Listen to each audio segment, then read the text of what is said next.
Bismillahirrahmanirrahim. Assalamualaikum warahmatullahi wabarakatuh. Waalaikumsalam warahmatullahi wabarakatuh, Ustazah. Irish seorang je ke?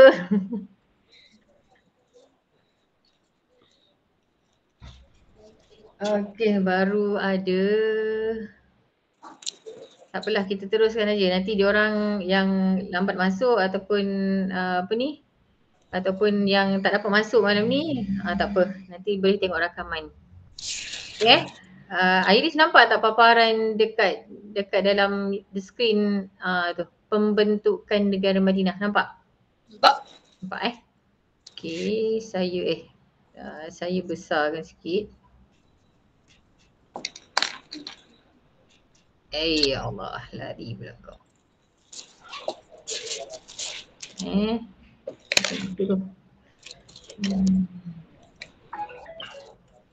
Pula auto admit. Okey. Sekejap ya. Kita nak tunggu yang lain masuk. Okey. Lari lagi.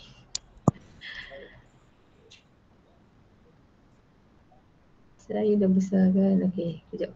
Okey ni. Saya besarkan lagi. Awak ada bawa ni tak dengan awak sekali, buku teks? Ada? Ada. Okey. Kalau ada buku teks, kita buka tajuk pertama, Sirah, muka surat 140. 140 muka surat. Yang baru masuk boleh apa nama tu? Boleh tuliskan awak punya nama dekat ruangan chat. Tuliskan nama dekat ruangan chat tu sebab saya nanti akan ambil attendance. Okay. Sebab ada yang masuk bukan dengan akaun Delima kan. Jadi saya tak tahu siapa yang masuk malam ni, siapa yang tak masuk.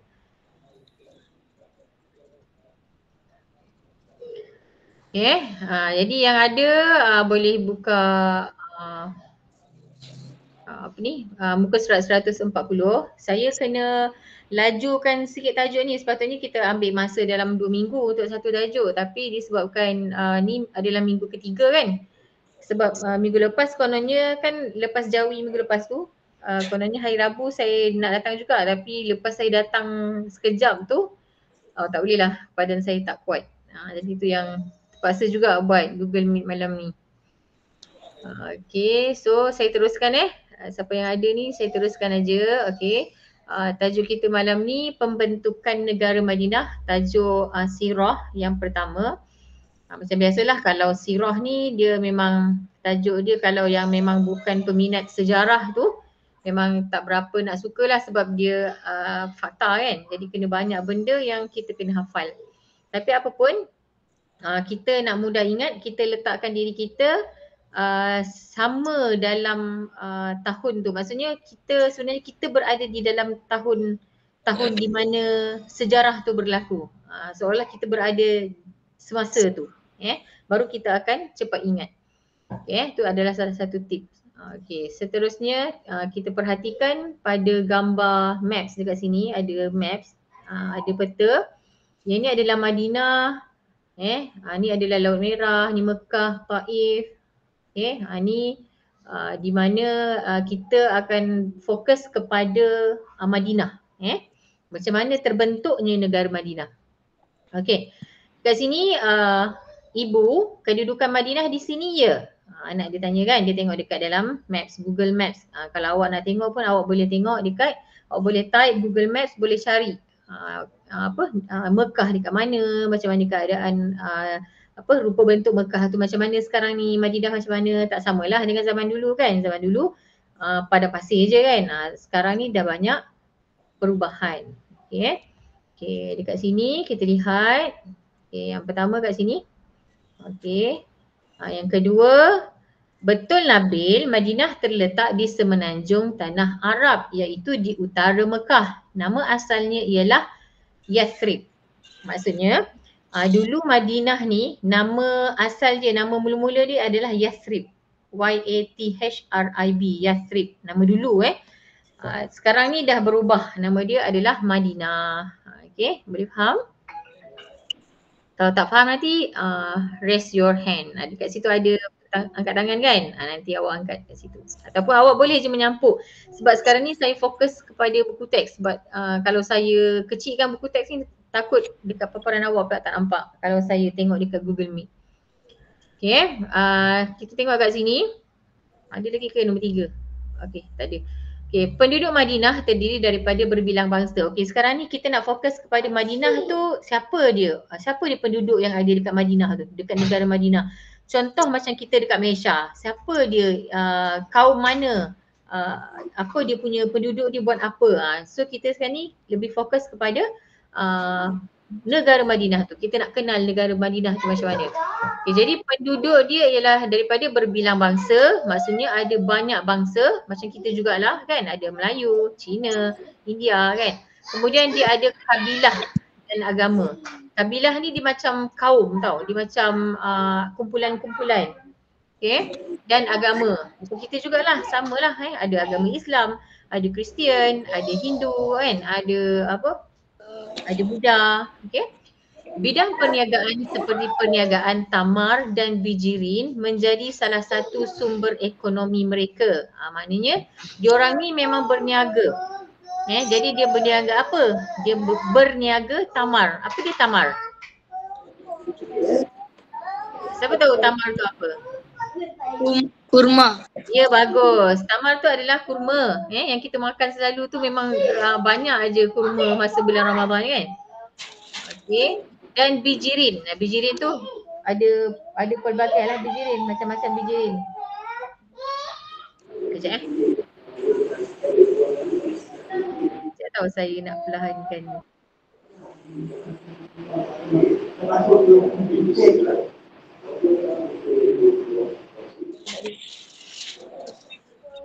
Okey, sambung balik. Si besar balik. Okey. Bijirin dengan berniaga bijirin dan berniaga tamar menjadi salah satu sumber ekonomi mereka.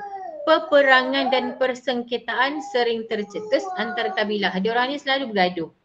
Sekejap berperang, sekejap bergaduh. Itulah dia punya macam dia punya apa?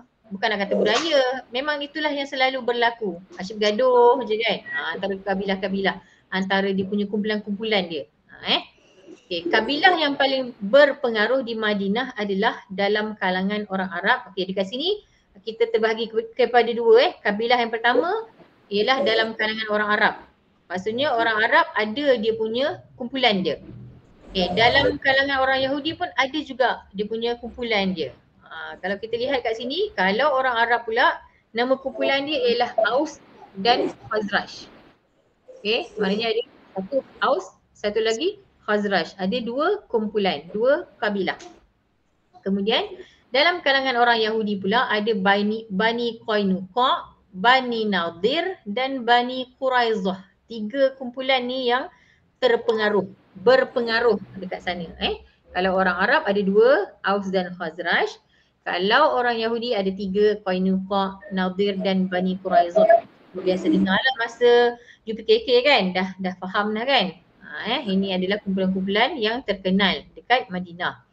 Okay, seterusnya, mengapakah Madinah menjadi tempat pilihan Nabi Muhammad SAW mendirikan negara Islam yang pertama? Kenapa Nabi pilih Madinah jadi tempat untuk dirikan negara Islam yang pertama? Kenapa dia tak pergi ke negara-negara lain? Ini adalah soalan cepumas yang saya nak minta awak nanti. Setelah selesai je kita punya Google Meet, saya nak minta awak cari dekat dalam chat GPT, awak tanya je soalan ni, nanti akan ada dia punya jawapan kan. Jawapan tu nanti awak akan tulis dekat dalam buku tulis, boleh? Boleh Maknanya salin soalan ni, mengapakah Madinah menjadi tempat pilihan Nabi Muhammad SAW mendirikan negara Islam pertama? Saya nak awak buka, salin dulu soalan ni dekat dalam buku tulis. Kemudian dah salin, kemudian jawapan ni tak apa dalam bahasa Melayu pun tak apa, sebab ChatGPT memang dalam bahasa Melayu atau bahasa Inggeris kan. Saya tak pernah jumpa lagi dia tulis dalam Jawi. Jadi awak boleh je tulis punya jawapan tu yang awak cari dekat ChatGPT tu, awak tuliskan bawah dia jawapan dia. Boleh? Ni kerja apa ni? Kerja rumah lah Kira kerja rumah. Nanti saya naik sekolah nanti saya akan tengok. Okey. Okey, seterusnya muka surat seterusnya. Okey, kita tengok kat sini Okey. Asas pembentukan negara Madinah. Dengar ke suara saya? Anak saya tengah main pula tu. Dengar ke suara? Itu gangguan. Dengar? Kalau saya takut mengganggu dia sebab bising Mbak. Okey.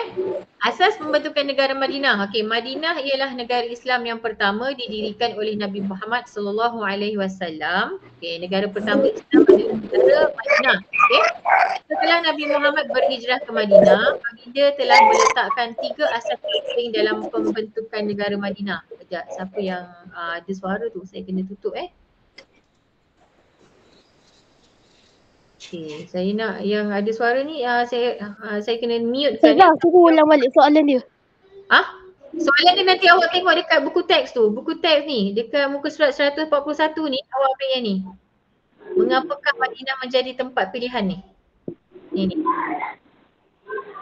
Ni nanti ambil soalan kat sini, nanti awak pergi dekat ChatGPT, awak tanya dia, type soalan tu dalam bahasa Melayu, kemudian dia akan jawab kat awak. Okey, faham? Okey, boleh Ada yang ke? Saya harap boleh tutup speaker sebab dari tadi ada je yang buka speaker ni. Sebab saya nak teruskan ni sebab saya kena habiskan tajuk ni dalam malam ni juga. Sepatutnya kita boleh buat untuk kalau dekat kelas kita buat 2 kali. Tapi kalau dekat Google Meet ni saya kena habiskan satu tajuk ni sebab kita dah masuk minggu yang ketiga. Minggu pertama saya cuti hari tu, minggu kedua, minggu lepas sepatutnya saya pergi dekat sekolah hari tu kan. Tapi sebabkan waktu jawi je yang saya dapat, lepas tu saya tak dapat dah sebab badan saya tak boleh nak teruskan dekat ni. Walaupun saya cuti tapi saya pergi juga sekolah minggu lepas. Tak boleh. Tu yang saya ni minggu ketiga, saya takut nanti terlalu lama sangat pula. Okey. Saya teruskan tau. Okey, yang tadi mana tadi? Okey, kat sini.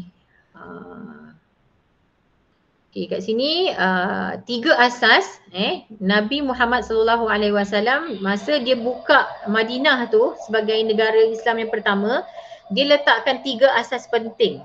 Yang pertama, dia bina Masjid Nabawi.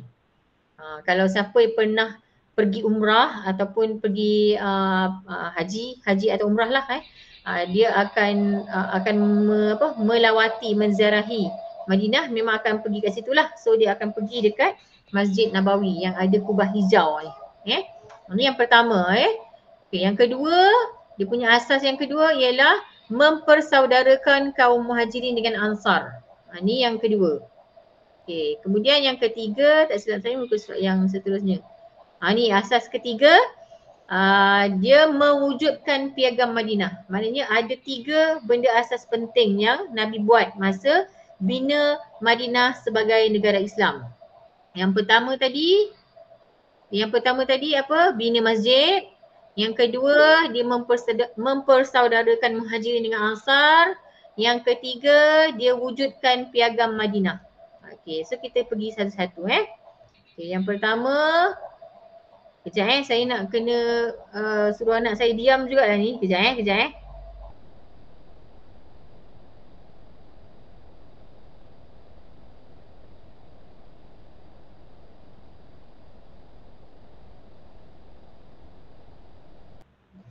Okey.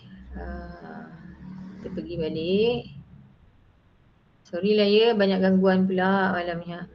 Okey, yang pertama, Nabi bina Masjid An-Nabawi. Masjid Nabawi lah saya nak ceritanya. Okey, perkara pertama yang Nabi Muhammad buat ialah apabila tiba di Madinah ialah bina masjid di tapak tanah milik 2 anak yatim. Dia buat masjid tu dekat tanah anak yatim. Okey, 2 orang anak yatim, Bani An-Najjar. Ini adalah nama dia punya kabilah dia lah dia punya kumpulan dia. Okay. Baginda dan para sahabat berganding bahu dalam pembinaan masjid ini. Nabi dan sahabat-sahabat dia, kawan-kawan dia. Baginda menjadikan masjid tempat kaum muslimin berhimpun dan melakukan pelbagai aktiviti. Nabi buat macam-macam aktiviti lah, macam kita lah dekat masjid. Macam masjid terdekat dengan kita, masjid Taman Bandar Senawang kan. Ada banyak aktiviti, ada tuition dekat situ, ada juga mungkin memanah lah, camp ibadah solat lah, kan, ada yang jamuan hari raya, kan, ada macam-macam lah, ada kenduri kendara semua, ada macam-macam Jadi kita ni mengikut sunnah Nabi lah. Jadi Nabi buat masjid untuk kita berhimpun, untuk kita mengeratkan silaturahim dengan pelbagai aktiviti. Okay. Kemudian Nabi Muhammad menjadikan masjid berperanan sebagai, ada banyak peranan masjid kat sini. Ada banyak fungsi masjid. Kat sini kalau kita lihat ada 4. Yang pertama, pusat ibadah bagi mengukuhkan keimanan kepada Allah, dan tentulah masjid untuk kita solat kan, solat 5 waktu, nak buat solat sunat, nak buat apa-apa aktiviti ibadah. Okay. Itu yang pertama, untuk tingkatkan keimanan kepada Allah. Yang kedua, pusat pembelajaran agama Islam dan perkembangan ilmu serta dakwah. Mungkin ada ceramah macam kita dekat masjid-masjid ataupun dekat surau-surau, dekat taman kan. Ada je orang yang datang bagi ceramah, ataupun mungkin ada imam yang bagi ceramah, ataupun ada penceramah luar yang datang kan. Itu untuk mengembangkan ilmu, serta dakwah. Yang ketiga, pusat pertemuan dan perhimpunan umat Islam untuk melakukan aktiviti kemasyarakatan bersama-sama, macam yang saya kata tadilah. Ada aktiviti gotong royong, ada aktiviti kemasyarakatan, contoh macam jamuan hari raya, ada aktiviti banyak lagi aktiviti, memanah, ada aktiviti kenduri kendara, ada macam-macam. Seterusnya, pusat pemerintahan yang menjadi tempat perbincangan Nabi Muhammad SAW dengan para sahabat sebelum membuat sesuatu keputusan. Macam masjid kita yang ada bilik mesyuarat kan. So dekat masjid tu ada satu bilik untuk berbincang. Macam Nabi, dia berbincang dengan para sahabat dia untuk membuat sesuatu keputusan tentang negara Madinah. Setakat ni boleh faham? Itu yang pertama. Kemudian asas yang kedua, dia saudara kan. Muhajirin dengan Ansar. Ada 2 kaum yang berbeza ni, Muhajirin dengan Ansar. Siapa dia kaum Muhajirin ni? Kaum Muhajirin ialah para sahabat yang berhijrah bersama-sama dengan Nabi Muhammad dari Mekah ke Madinah. Nabi lahir dekat mana? Nabi lahir dekat Mekah kan? Jadi Nabi daripada Mekah dia pergi ke Madinah. Jadi orang yang bersama-sama Nabi dari Mekah dia pergi bersama-sama hijrah dengan Nabi ke Madinah, itulah dikatakan kaum Muhajirin, orang yang berhijrah, orang yang berpindah. Muhajirin. Hijrah ni maksudnya perpindahan. Yang kedua, kaum Ansar pula ialah penduduk asal Madinah yang memeluk Islam dan banyak membantu baginda dalam penyebaran Islam. Maksudnya kan tadi Nabi daripada Mekah ke Madinah kan. Nabi pindah dari Mekah ke Madinah.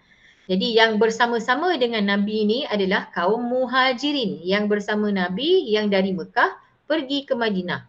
Dan kaum yang ada dekat Madinah tu yang tengah menerima kehadiran Nabi tu kan, yang terima. Macam kita lah, orang datang raya rumah kita kan. Orang yang datang raya tu dipanggil orang Muhajirin. Ni saya bagi contoh dan kita yang sedang nak menerima tetamu ni dipanggil Ansar. Penduduk utama, penduduk Madinah kat situ. Itu dia punya, nak bagi awak nampak lah nak bagi awak faham. Seterusnya, Nabi Muhammad SAW mempersaudarakan kaum Muhajirin dengan kaum Ansar dalam ikatan Islam. Macam mana Nabi mempereratkan 2 kaum yang tak kenal ni? Yalah, daripada Mekah, orang Mekah datang ke Madinah. Tak kenal kan? Macam sama juga kalau dekat dalam kelas. Murid baru pindah dari sekolah lain kan, dengan murid sedia ada yang ada dalam kelas. Jadi macam mana nak mempereratkan di antara murid baru yang baru datang dengan murid yang sedia ada. Okey, jadi dekat sini contoh persaudaraan yang dibentuk oleh Nabi Muhammad sallallahu alaihi wasallam, ada yang cuba masuk tapi saya tak sempat nak admit. Ke ada sebab saya dah buat auto admit dah. Okay, harap-harapnya semua dapat masuk. Okey, saya ulang balik ya. Ya. Okey. Contoh persaudaraan yang dibentuk oleh Nabi Muhammad sallallahu alaihi wasallam. Okey, kat sini dia ada bagi tiga contoh. Yang pertama, Abu Bakar dengan Kharijah bin Abi Zuhair. Kemudian Umar bin Al-Khattab dengan Utban bin Malik. Ja'far bin Abi Talib dengan Mu'az bin Jabal. Ini adalah contoh persaudaraan yang dibentuk oleh Nabi Muhammad sallallahu alaihi wasallam. Ni ya, tiga ni lah. Tiga biasanya kalau ada keluar pun, kalau dalam periksa lah, kalau ada keluar pun bagi satu contoh pun dah cukup kan. Persaudaraan di antara Abu Bakar dengan Kharijah contohnya. Tapi jarang ada keluar soalan macam ni. Okey, seterusnya. Akhlak yang diamalkan kaum Ansar untuk mengukuhkan silaturahim dengan kaum Muhajirin. Yang pertama, memberikan perlindungan. Yang tadi tu dia lebih kepada perkahwinan. Yang ni kan contoh persaudaraan ni. Kan tadi nak kata macam mana nak eratkan hubungan di antara orang kaum Muhajirin dengan kaum Ansar. Jadi yang contoh persaudaraan ni dengan mengawinkan anak dia. Contoh kawinkan anak Abu Bakar dengan anak Kharijah, contoh macam itulah. Ni. Kemudian yang ni akhlak yang diamalkan kaum Ansar untuk mengukuhkan silaturahim dengan kaum Muhajirin dengan akhlak yang ditunjukkan. Contoh macam tadi yang saya kata, murid baru datang ke SK Senawang 3, baru dia masuk kelas 6 efektif. Macam mana murid baru tu rasa selesa dengan murid lama yang sedia ada. Jadi murid lama kenalah memberikan perlindungan. Murid kelas 6 efektif yang sedia ada kenalah beri perlindungan kepada murid baru. Kan? Contohnya kalau ada katalah orang kelas lain ataupun mungkin dia ada masalah-masalah lain, yang kawan-kawan 6E ni yang sedia ada ni, yang kawan-kawan lama ni beri perlindungan keselamatan kepada kawan yang baru masuk tu. Kemudian membantu menyediakan keperluan. Contohnya katalah mungkin buku teks ke ataupun mungkin buku tulis ke, bolehlah tolong bantu kawan yang baru masuk ni kan, yang baru masuk 6E ni sediakan keperluan. Mungkin boleh minta tolong dengan cikgu, minta tolong dengan ataupun tunjukkan dekat mana dia punya nak beli kat mana, macam itulah. Kemudian berkongsi harta dan keuntungan. Kongsi harta dan keuntungan, mungkin ada yang di kalangan yang macam kalau macam Muhajirin tu mungkin ada, yelah bukan semua orang kaya kan. Jadi mungkin ada yang datang tu dengan sehelai sepinggang. Jadi kita yang ada harta ni kena kongsilah kena kongsi harta dan keuntungan. Keuntungan ni maksudnya contohnya dia datang tu dengan katalah tak ada pekerjaan. Jadi dia tak ada buat apa-apa, jadi orang yang sedia ada, kaum Ansar yang sedia ada ni bolehlah berikan keuntungan. Contohnya dia berniaga kan, dia bagi untung sikit, bagi sedekah ke, dibagilah sedekah lah macam tu. Bagi keuntungan. Ataupun mungkin dia boleh tolong berniaga, lepas tu dia bagilah share sikit kan, bagi berapa persen bagi upah macam tu kan. Okey, seterusnya persaudaraan yang dibentuk oleh Nabi Muhammad sallallahu alaihi wasallam berjaya menghapuskan menghapuskan perkauman jahiliah yang mementingkan keturunan dan harta benda. Masa zaman dulu memang diorang ni, orang jahiliah ni memang dia mementingkan keturunan dan harta benda. Diorang memang kalau bab duit ni memang nombor satu lah, kira macam mata duitan lah kan. Diorang memang agak mementingkan bab-bab kemewahan ni. Seterusnya persaudaraan berjaya membentuk masyarakat yang harmoni dan bersatu padu. Maknanya Nabi telah berjaya mengeratkan silaturahim di antara kaum Muhajirin yang baru berpindah dari Mekah ke Madinah dengan orang sedia ada dekat Madinah. Okey, boleh faham Ada apa-apa nak tanya setakat ni? Ada yang tak faham ke? Ada yang tak faham boleh tanya. Kalau ada yang tak faham. Kalau tak ada, Ustazah. ya. Muhajirin tadi tu apa?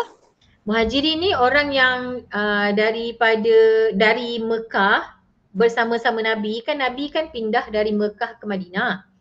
Kan? Jadi masa Nabi pindah dari Mekah tu, dia bersama orang-orang yang dari Mekah yang tinggal kat Mekah, dia pindah ke Madinah. Orang yang sama dengan Nabi. Maksudnya penduduk asal Mekah.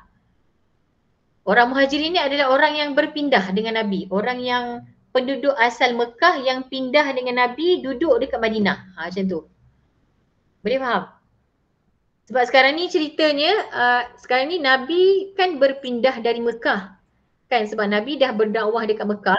Kemudian masa tu Mekah kan memang dah banyak dah nak bunuh Nabi lah, macam-macam dugaan. Jadi Nabi terpaksa berpindah dari Mekah ke Madinah.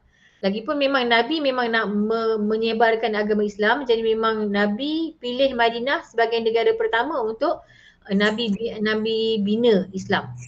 Sama maksud dengan sahabat Nabi ke? Yelah, maksudnya sahabat-sahabat Nabi lah. Maksudnya orang yang bersama-sama dengan Nabi tu.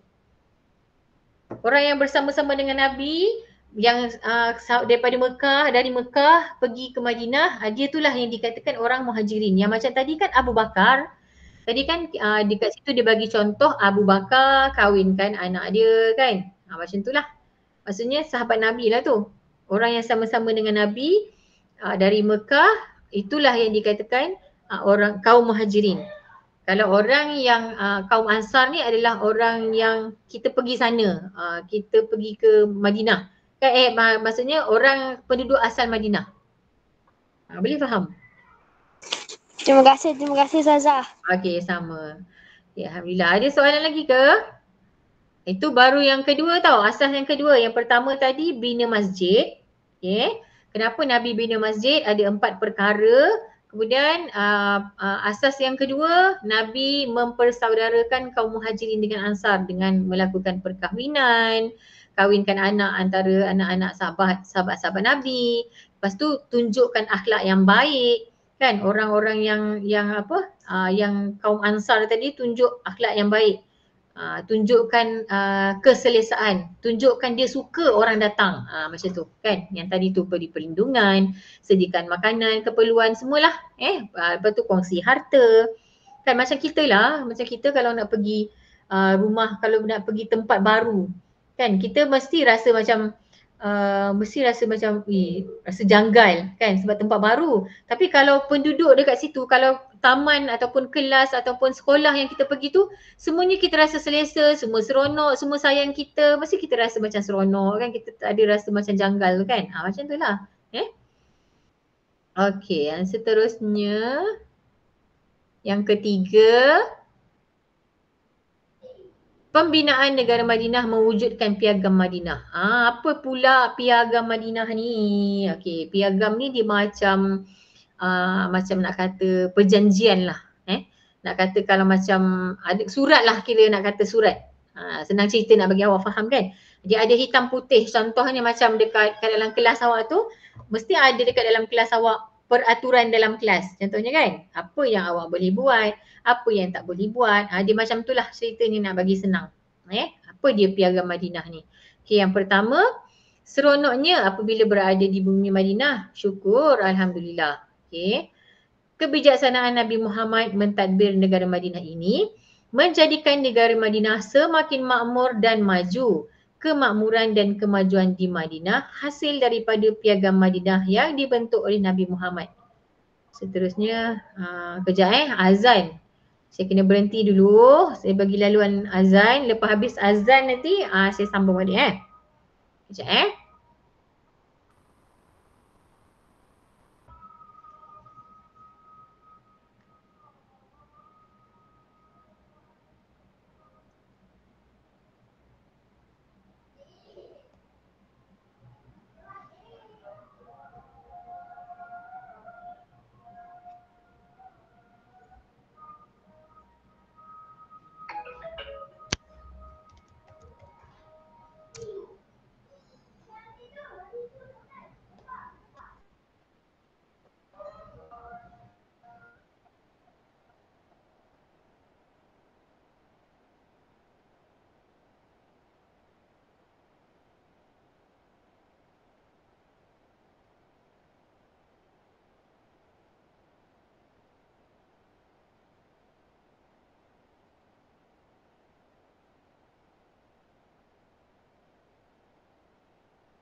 درجة عالية رفيعة وبعث مقاما محمودا الذي وعدته إنك لا تخلف الميعاد. Okay, sementara saya teringat ni, siapa yang baru join, tolong tulis nama dekat bahagian message ke bawah tu. Tolong tulis nama supaya saya tahu siapa yang hadir malam ini. Okay, jadi saya nak sambung. Okay, kita berhenti tadi dekat sini. Kat sini. Okay, kat sini. Okay. Sini sekejap. Okay. Nombor 3. Mana nombor 3 ni? Nombor 1, 2, 3 dekat sini. Ini ke? Bila besar sangat tak nampak pula. Mana nombor 3 ni? Oh ni bawah ni. Okay. Okay, bawah ni sekejap saya besarkan. Okay. Apakah piagam Madinah ayah? Ditanya. Okay, jawapan dia. Okay, dekat sini. Kita tarik. Piagam Madinah ialah satu perjanjian bertulis yang dibuat oleh Nabi Muhammad SAW. Perjanjian bertulis. Macam saya cakap tadilah, kalau macam dekat kelas awak ada ditampalkan peraturan dalam kelas. Macam tu. Okay, jadi perjanjian ini mengandungi aturan kehidupan bersama-sama dengan golongan muslimin dan bukan Islam. Maksudnya dalam perjanjian yang ditulis tu ada peraturan untuk orang Islam dan orang yang bukan Islam. Sebab dekat negara Madinah ada pelbagai kaum dan pelbagai agama. Macam kita juga dekat Malaysia ada berbilang kaum kan, berbilang agama.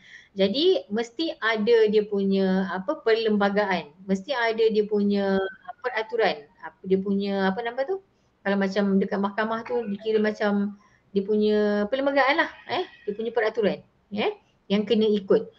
Contoh kalau misal kata kalau orang ni melakukan sekian-sekian, jadi dia ada dia punya akta-akta dia. Dia rujuk dekat akta apa benda akta-akta, jadi apa dia punya denda, apa dia punya kesalahan tu nak kena penjara ke, nak kena sabitkan dengan kena bayar macam mana. Itulah dia punya apa? Dia punya rules and regulation, dia punya peraturan yang kita kena buat, kena laksanakan. Okay, kemudian iaitu golongan Yahudi yang tinggal di Madinah. Maksudnya tadi macam saya kata tadilah, ada orang yang bukan Islam dan ada yang Islam, kan? Okay, jadi perjanjian ini bertujuan menjaga keselamatan dan keamanan negara Madinah supaya tidak sewenang-wenangnya bila kita tak ada peraturan, kita boleh buat sesuka hati je. Contoh macam kalau dalam kelas, kan? Kalau tak ada pun cikgu dekat dalam kelas, tak ada pun dekat perhimpunan, tak disebutkan tentang apa disiplin-disiplin kesalahan yang awak buat, lepas tu tak disentuh, buat tak tahu je, kan? Mesti akan jadi kacau bilau, kan? Mesti semua orang akan datang tak ikut masa, lepas tu balik sesuka hati, baju pun ikut suka hati nak pakai apa benda, kan? Kalau tak ada peraturan.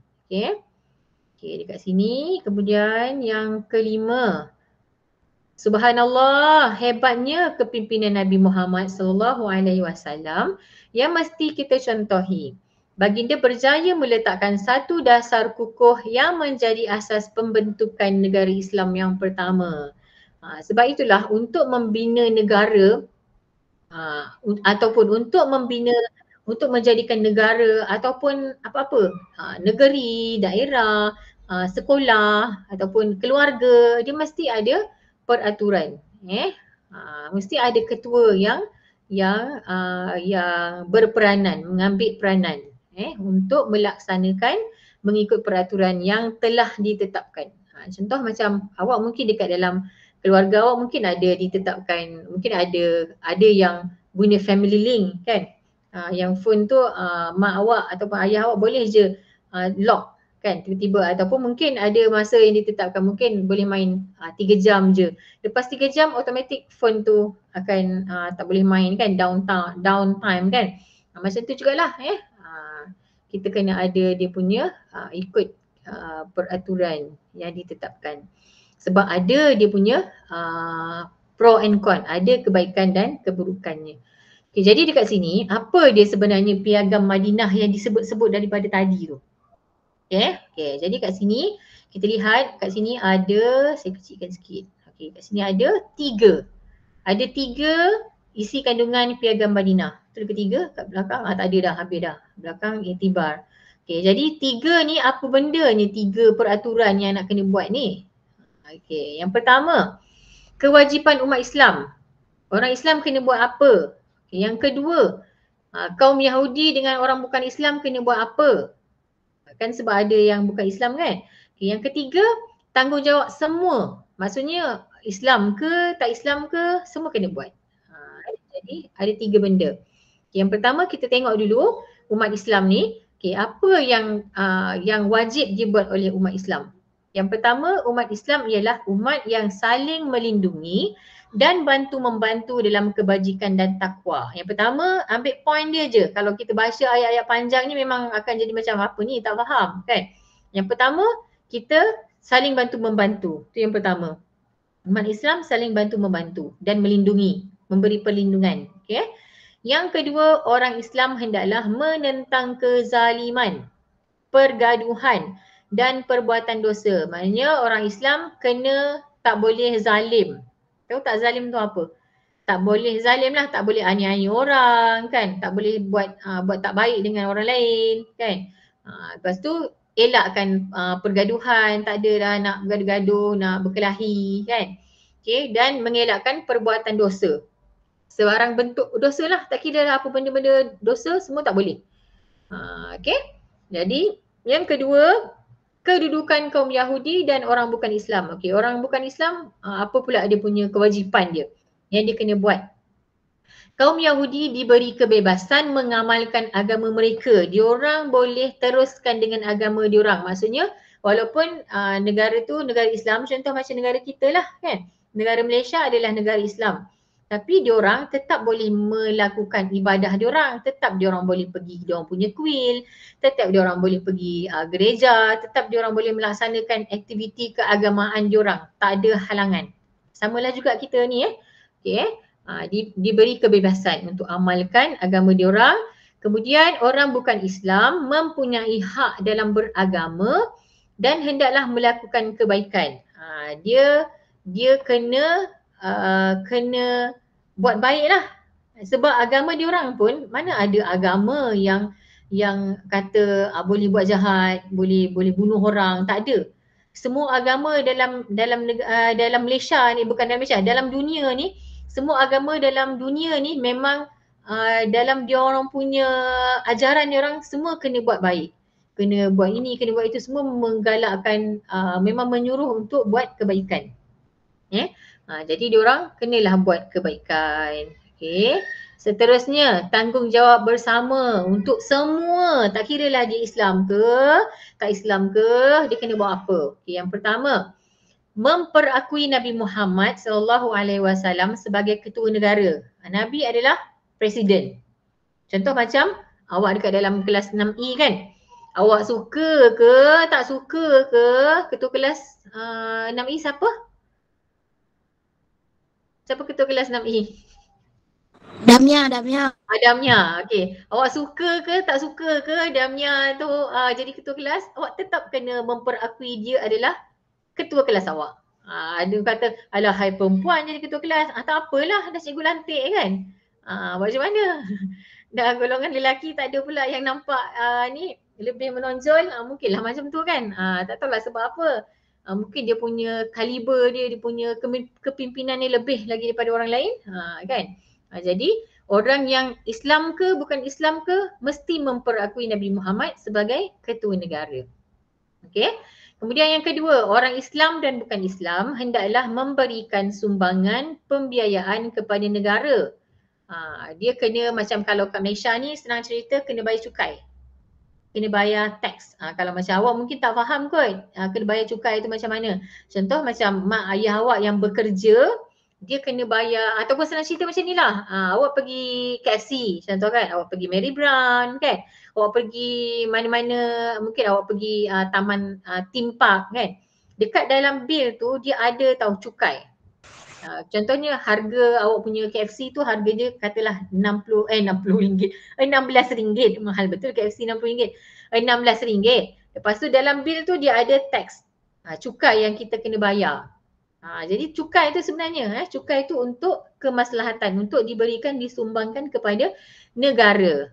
Sebab nanti negara kita akan dengan cukai itulah dia nak selenggara, nak uruskan kita punya mungkin apa yang rosak, tandas rosak, apa lagi yang rosak, segala yang kita gunakan dekat negara kita, benda tu cukai tu yang akan membantu untuk negara kita selenggara semua benda tu. Okey, jadi dekat sini hidup bersatu padu dan bekerjasama mempertahankan Madinah daripada pemberontak dan segala bahaya kepada negara. Dekat sini kena hidup, poin dia ialah kena hidup bersatu padu dan bekerjasama untuk menentang orang jahat. Untuk menentang orang yang nak menjatuhkan negara. Kan contohnya kalau adalah macam awak mungkin dekat online, kau manalah tahu awak main ML kan, apa lagi permainan awak mobile, selain Mobile Legend awak main apa? Roblox main apa PUBG. PUBG kan, awak main manalah tahu kok tiba-tiba ada mungkin orang luar negara tiba-tiba dia pergi sumpah seranah Malaysia ni, dia katalah dia kutuk-kutuk lah Malaysia kan. Jadi awak sebagai rakyat Malaysia yang sayangkan Malaysia, awak kena pertahankan Malaysia. Kena cakap dengan baik supaya dia tak kutuk-kutuk macam tu. Itulah maksudnya. Itu adalah salah satu contoh macam kalau macam awak lah, kalau awak punya awak punya level.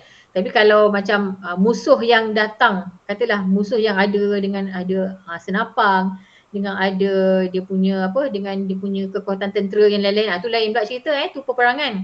Yang tu pun sama. Contoh kalau macam orang yang daripada orang luar yang datang, biasanya dia akan datang dekat sempadan negara kita kan. Dia akan datang, dia akan menceroboh. Jadi kalau misal kata perlu dibunuh, memang kena bunuh orang tu. Sampai tahap macam tu lah.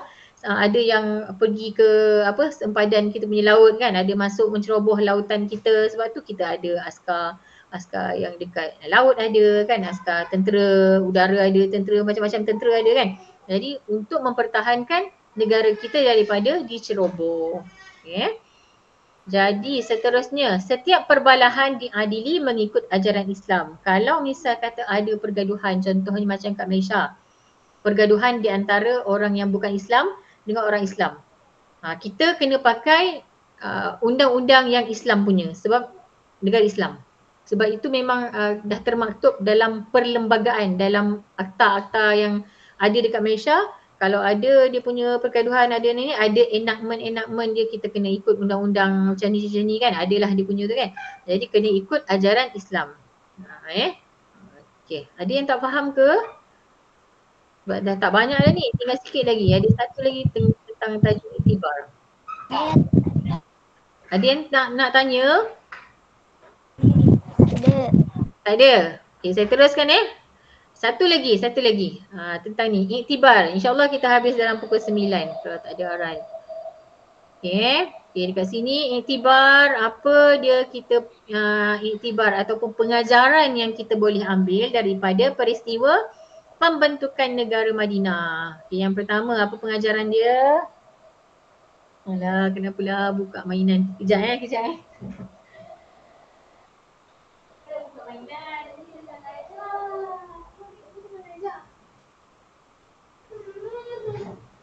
Okey, yang pertama, masjid mempunyai peranan penting dalam mengukuhkan hubungan dengan Allah dan sesama manusia.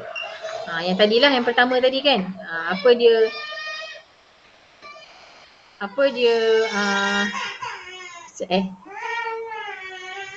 tidak tahu.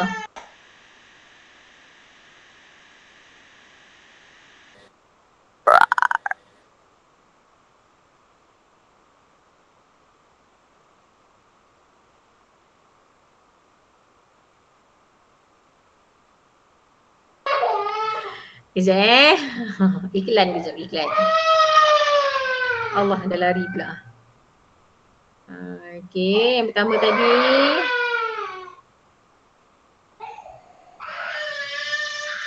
Okay, pengajaran daripada peristiwa pembentukan negara Madinah. Yang pertama, masjid mempunyai peranan yang sangat penting untuk mengukuhkan hubungan dengan Allah dan sesama manusia. Macam tadilah kan, masjid Taman Bandar Senawang. Dia boleh mengukuhkan hubungan kita dengan Allah bila kita sentiasa pergi masjid. Kan? Kemudian hubungan kita sesama orang yang ada dekat situlah, jemaah-jemaah masjid yang ada dekat situ. Kalau bukan masjid Taman Bandar Senawang pun dekat surau taman kita pun lah nak kata kan. Awak waktu maghrib, isyak awak pergi kan, boleh eratkan hubungan dengan orang yang ada di taman kat situ. Okay. Okay, seterusnya kita hendaklah mengimarahkan masjid dengan pelbagai aktiviti ibadah dan kemasyarakatan. Memang kebanyakan masjid memang aktif. Masjid dekat Taman Bandar Senawang aktif, masjid yang ada yang sekitar yang kita ni pun memang aktif. Surau-surau dekat taman pun aktif. Memang apa? Kat Malaysia ni alhamdulillah lah semua memang aktif belaka. Ada je aktiviti ibadah dan aktiviti kemasyarakatan. Okey, seterusnya memelihara silaturahim dapat mengukuhkan perpaduan umat Islam. Macam tadilah, bila kita ada aktiviti gotong royong kan, aktiviti kenduri kendara, aktiviti apa-apalah aktiviti yang boleh mengukuhkan, kita boleh mengeratkan silaturahim, dia akan membuatkan kita punya perpaduan tu lebih erat. Okay, seterusnya kita hendaklah mengeratkan silaturahim sesama muslim. Ayat dia sama je ni, sama je. Fokus dia sama je, mengeratkan silaturahim. Okay, seterusnya sikap hormat menghormati dan toleransi dapat melahirkan masyarakat yang harmoni. Kita hormat jiran hormat kita. Kita hormat guru akan hormat kita. Kita hormat orang tua, macam tu jugalah orang tua akan hormat pada kita kan. Kita kena hormat dengan semua orang, pelbagai umur, pelbagai peringkat usia. Dan toleransi. Toleransi ni maksudnya macam mana kata toleransi? Macam mana nak kata? Ayat mudah. Toleransi ni macam ada ke yang tak faham maksud toleransi tu? Maksudnya dia boleh mengalah lah, macam mana nak kata mengalah? Boleh berlapang dada, bertoleransi ni dapat melahirkan masyarakat yang harmoni. Nak bagi ayat senang ansur. Macam ni Dapat bertolak ansur. Ya. Alhamdulillah, terima kasih bagi saya idea. Bertolak ansur. Janganlah ada yang tanya tolak ansur tak apa susah. Saya pula nak kata tolak ansur. Harap-harap semua faham lah toleransi, tolak ansur. Kan? Contoh macam kalau awak dekat kantin kan, ada je yang nak memotong barisan kan. Kalau orang yang jenis bertoleransi ataupun yang bertolak ansur ni, jika dia boleh je bagi kan, tak apalah kan, bagi je lah kan. Dia malas lah nak gaduh-gaduh kan, macam tu. Tapi kalau ada orang yang jenis memang tak boleh toleransi ni, memang apa hal kau kan, dia mula bergaduh, kau pergilah beratur, macam dia dah mula dah jadi macam boleh jadi macam tu lah. Okay. Seterusnya, kita mestilah mengamalkan sikap hormat menghormati dan toleransi dalam masyarakat berbilang kaum. Sama je poin dia. Hormat menghormati, toleransi bukan hanya dengan orang yang beragama Islam, tapi yang juga yang bukan beragama Islam. Okey. Okay, seterusnya, kepimpinan Nabi Muhammad ialah contoh terbaik untuk diikuti. Bersikap adil, tegas dan mengutamakan kesejahteraan orang yang dipimpin. Nabi kan dengan adil, bersikap adilnya, dengan ketegasannya. Kalau adil itu, ingat lagi tak cerita yang masa dia nak meletakkan Hajarul Aswad tu? Siapa ingat? Kan macam mana Nabi boleh menggunakan kebijaksanaan dia untuk semua kaum yang ada dekat situ boleh sama-sama rasa selesa, rasa puas hatilah. Asalnya kaum ni kata aku nak masukkan, aku nak letakkan Hajarul Aswad ni. Yang ni tak, dia kata dia kan, dia lagi bagus apa semua kan. Tapi bila Nabi letakkan kain, kemudian semua kabilah pegang kan dekat penjuru kain, kemudian sama-sama angkat, kemudian Nabi letakkan Hajarul Aswad tu kan. Jadi tak adalah berlaku pergaduhan. Okey, dengan ketegasannya dan mengutamakan kesejahteraan orang yang dipimpin. Alhamdulillah, selesai dah tajuk kita. Okey, saya cuba untuk apa nama ni? Nak buat kuis. Tapi macam saya punya kuis ni macam kejap Kalau jadi sekarang saya share sebab saya hari ni macam apa ni? Macam agak terkejar-kejar sikit sekejap okey. Sekejap ya. Sekejap saya letakkan balik. Okay, kalau jadi saya akan mulakan kuis lah. Okey, saya nak start kuis. Nanti saya bagi link Sekejap, saya tengah setting kejap. Saya bagi 1 week. Okey, sekejap Okey, saya nak terus buat lah. Sekejap ya. Sekejap saya nak bagi dia punya link. Start.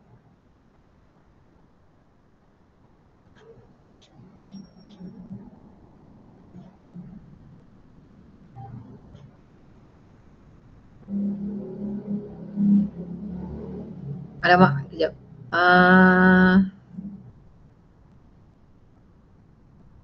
Okey, dia punya awak masuk dekat quizzes, masukkan kod yang ni. Sekejap, saya takut paparan saya tak nampak ni sebab saya punya paparan ni macam tak nampak. Kejap. Sekejap saya punya ni. Tak pun kalau saya tak sempat ni, saya akan bagi link untuk awak jawab. Boleh? Boleh tak? Sebab ni tinggal Boleh.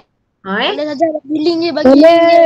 Bagi link je lah InsyaAllah. Sebab ada Boleh Zaza, nanti orang malas Zaza. Dia orang malas. Okey, macam tu saya bagi link je lah ya.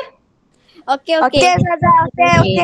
Okey, saya bagi link nanti jawab tau. Jangan lupa tulis nama bukan nama penuh, nama awak lah, nama awak. Tak payah binti, tak payah bin. Tulis nama awak aje.